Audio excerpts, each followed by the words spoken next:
네, 예고해드린 대로 오늘 3부는 이준석 개혁신당 후보와 함께하겠습니다. 전화로 만나보겠습니다. 나와 계시죠? 네, 안녕하십니까. 네, 지금은 어디 계세요? 지금 대구 달서구의 죽전 내거리에 나와서 지금 시민들께 인사드리고 있었습니다. 네, 근데 지금 선거운동 하루 하셨는데 벌써 목이 좀 쉰 것 같네요? 아이고, 선거는 열심히 해야죠. 지금 몸을 갈아넣고 있습니다. 예. 그렇습니까? 어제 선거운동 개시를 여수산단에서 하셨는데 그 의미가 뭘까요? 아무래도 여수산단을 비롯한 여러 국가산단들이 지금 최근에 중국산 물량 덤핑이나 이런 것 때문에 굉장히 어려움을 겪고 있습니다. 그래서 후보의 행보라고 하는 것은 어디에 주안점을 두고 있냐라는 걸 텐데요. 예. 국가산단, 그리고 특히 그중에서도 호남에 있는 국가산단이라는 것은 제가 앞으로 호남에 대한 어떤 서진 정책, 저희가 해왔던 것들을 계승하고 네. 그리고 또 2차 산업의 쇠퇴에 대해 가지고 많은 고민을 하고 있다라는 것을 이야기하기 위해서였습니다. 그러면 2차 산업의 쇠퇴에 대한 대안도 혹시 지금 마련을 하셨다는 얘기로 연결이 되는 걸까요? 예, 실제로 이제 어제 가서 저희가 경청한 바도 있고 저희가 계속 얘기했던 것처럼 물론 여수산단과는 조금 거리가 있지만 리쇼어링 정책이라든지 그리고 또 한편으로는 우리가 여수산단 같은 경우에도 화학산업과 그리고 2차 전지 이런 것들이 자리하고 있는데 그렇죠. 내수에서 이런 수요를 좀 늘릴 수 있는 방법들, 왜냐하면 수출 환경 같은 경우에는 아까 말씀드린 것처럼 중국의 덤핑이나 이런 것 때문에 다소 어려운 측면이 있기 때문에 내수, 예를 들어 전기차 내수를 어떻게 증진해서 2차 전지에 그런 산업을 활성화시킬까 이런 것들을 저희가 공약하고 있습니다. 알겠습니다. 그리고 또 그 대학에 가서 학식을 드셨잖아요. 네, 맞습니다. 역시 청량층 공략 포인트다 이렇게 이해를 하면 되는 걸까요? 아무래도 선거를 하다 보면요, 점심때나 그 오후 이른 시각 같은 경우에는 어떤 장소에 가서 대규모 유세를 하기가 어려운 측면이 있기 때문에 저희는 그 점심시간은 지역에 갈 때마다 지역에 있는 대학교들을 방문해서 학생들과 점심 식사를 하는 것으로 이렇게 일정을 잡고 있습니다. 예. 매일? 예. 그렇게 잡고 계세요? 그래서 어제는 연세대, 그리고 오늘은 여기 대구에 와서 경북대에서 아마 점심 식사를 같이 할 것 같습니다. 청년들은 뭐라고 하던가요? 굉장히 이번 선거에 대한 기대가 있고, 무엇보다도 최근에 국민연금과 관련된 사태에 대해 가지고 굉장히 불만이 많은 것 같았고요. 그 사태가 발생한 이유가 결국에는 젊은 층의 그 아젠다를 반영해주는 그런 정치 세력이 없기 때문이다라는 인식을 가지고 있어서 개혁신당에 대한 관심이 아주 높습니다. 청년 얘기하셨으니까 불현듯 이게 떠올라서 한번 좀 그 질문 드려보고 싶은데, 윤석열 전 대통령이 입만 열면 청년을 강조하던데 이 현상은 어떻게 평가하십니까?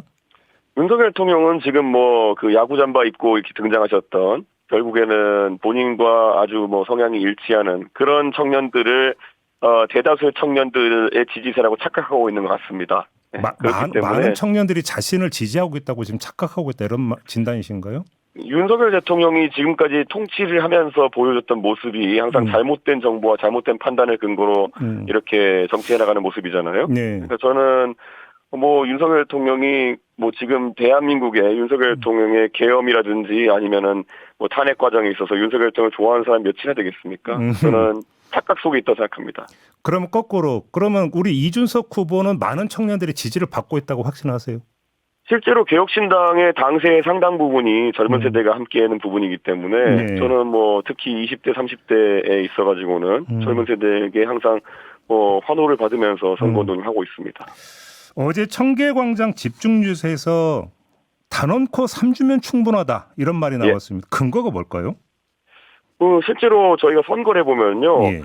유세차에 올라가는 순간부터 여론조사와 다르게 이제 잡히는 그 선거의 분위기가 있습니다. 그래서 동탄 선거 때도 사실 그때 여론조사 차이가 한 30% 가까이 나는 상황 속에서도 제가 이 선거는 굉장히 밑바닥 정서가 좋다 이렇게 주변에 얘기했던 적이 있고 언론 인터뷰에서도 그런 얘기를 했던 적이 있거든요.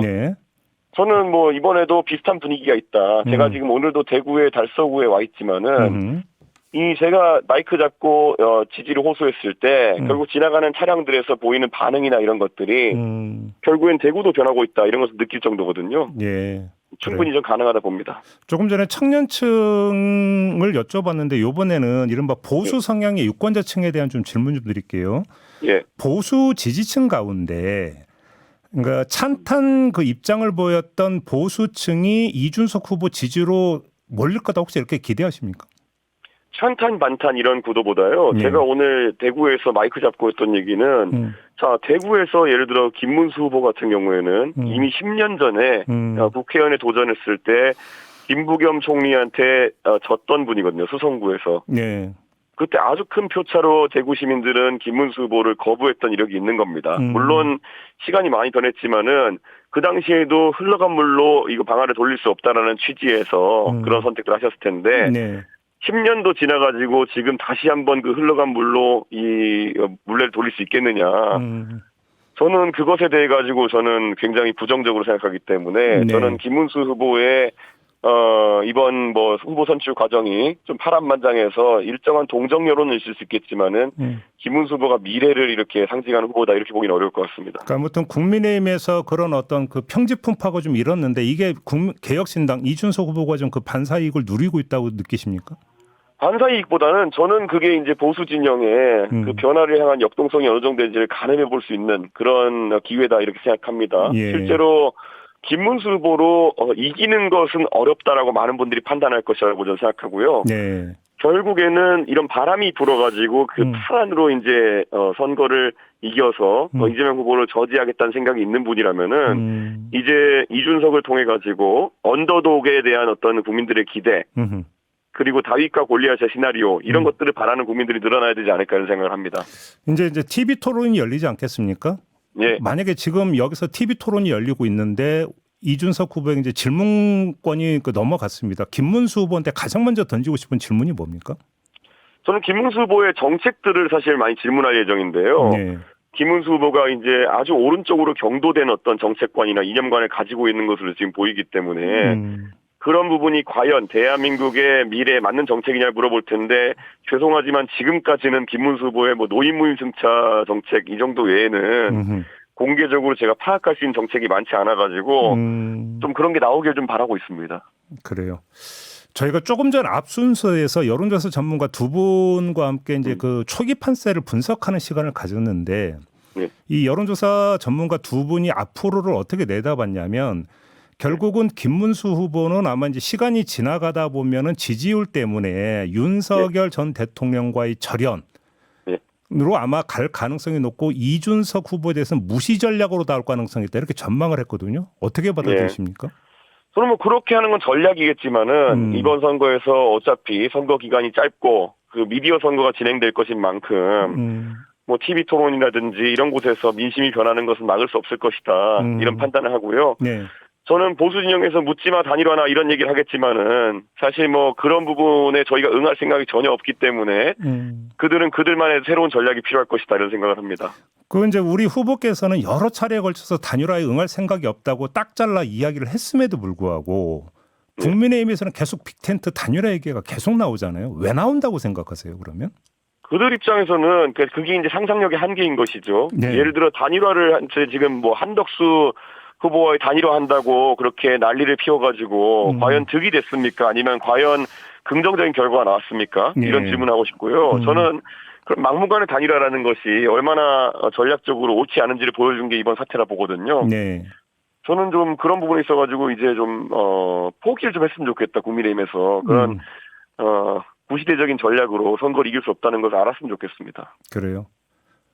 자, 그러면 단일화 이야기가 나오면 대선 이후까지 이제 어떤 세트로 이야기가 되니까 그러면 그 대선 이후에 이 보수층에서의 대변화가 있을 수 있다고 혹시 전망을 하시는 겁니까? 이미 대선 이후가 아니라 대선 전부터 지금 보수 세력은 이제 거의 뭐 이런 분위기로 가게 되면은 다시는 수권 세력이 안 될 것 같은 분위기로 흘러가고 있거든요. 그래서 완전한 탈바꿈이 있어야 될 것이다 이런 생각을 하는데 사실 지금 뭐 윤핵관들이나 이런 사람들이 당권을 놓지 않으려는 움직임을 보이면서 그런 것 자체가 가능할지를 궁금해하는 국민들이 늘어나는 것 같습니다. 그렇게 보세요. 역시 그러면 지금 그 국민의힘 선대위도 결국 친윤 윤핵관들이 쥐고 있다 이런 진단이신가요?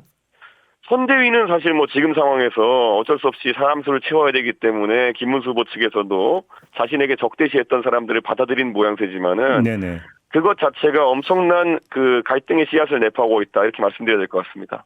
김용태 비대위원장이 인선된 걸 어떻게 평가하세요?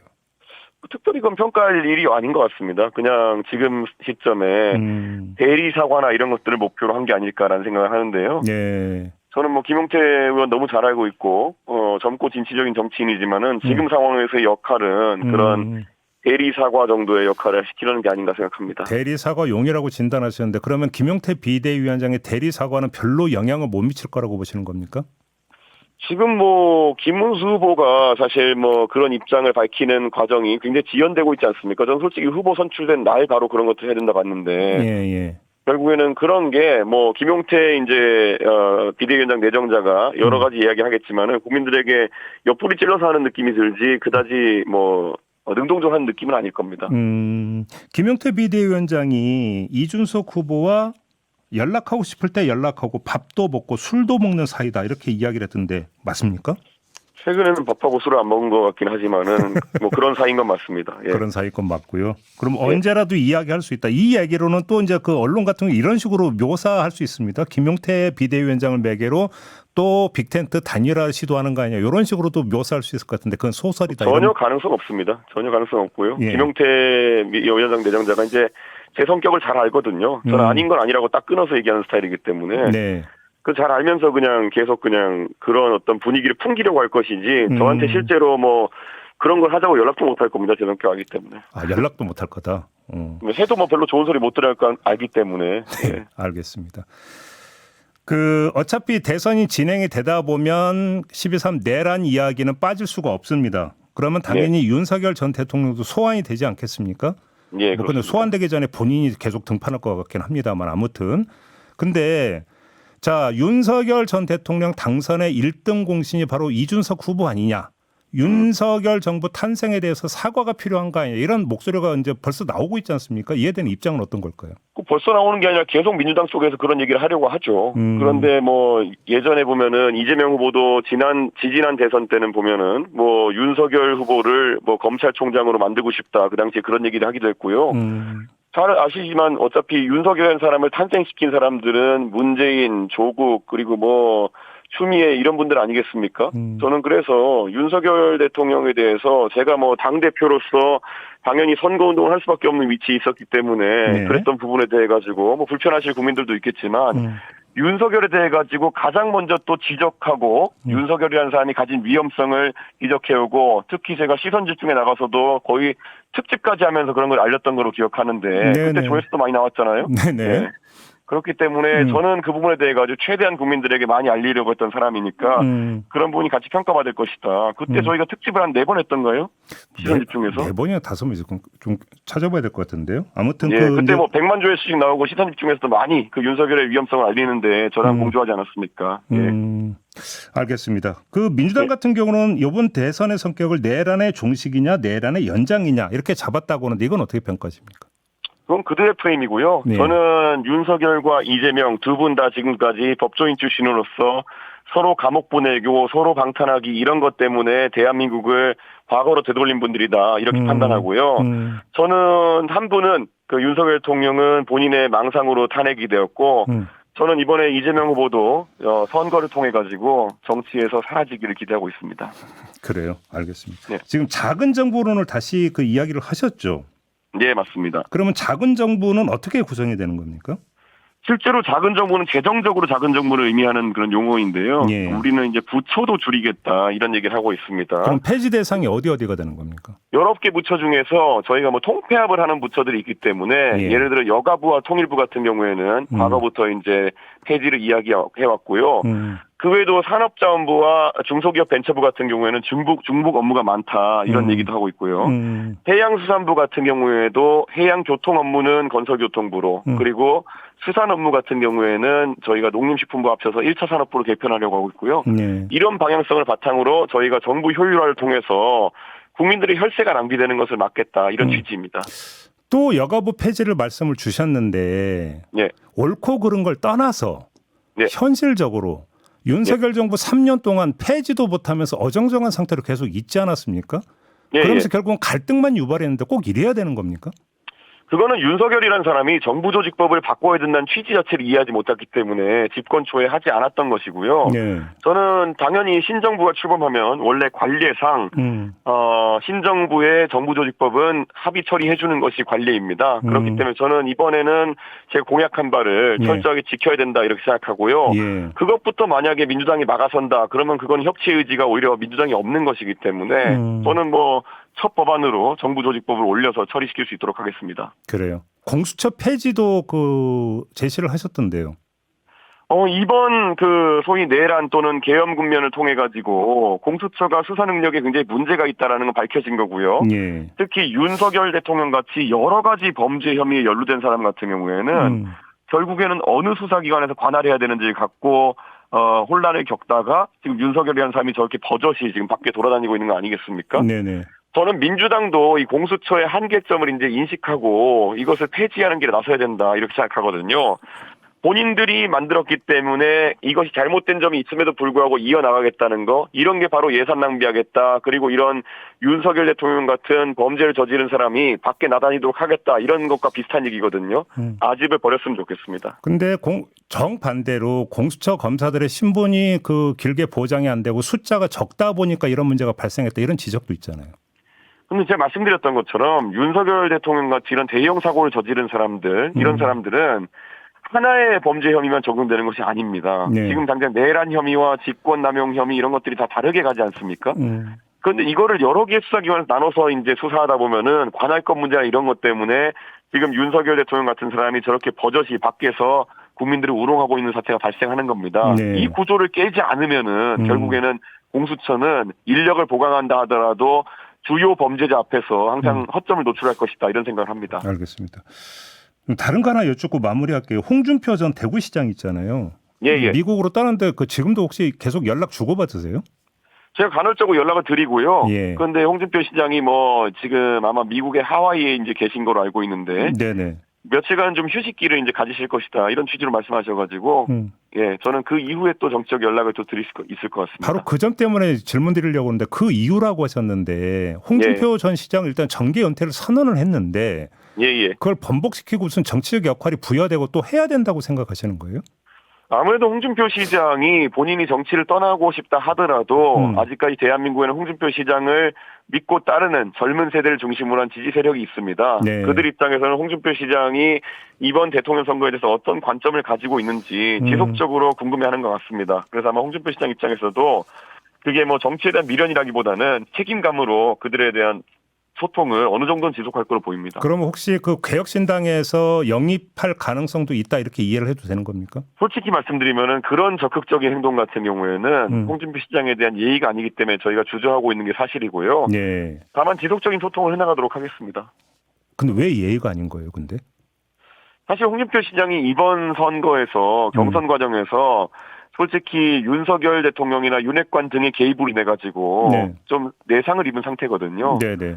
그런데 그런 부분에 대해 가지고 홍준표 시장이 어떤 자발적인 의지가 이제 태동하기 전까지는 어떤 제안이나 이런 것들 드리는 것이 예의가 아닙니다. 좀 생각 정리나 이런 거 할 시간을 좀 줘야 되는 거 아니냐 이 말씀이시네요. 당연히 그래야죠. 예. 알겠습니다. 오늘 말씀 여기까지 듣겠습니다. 고맙습니다. 예, 감사합니다. 네, 이준석 개혁신당 후보였습니다.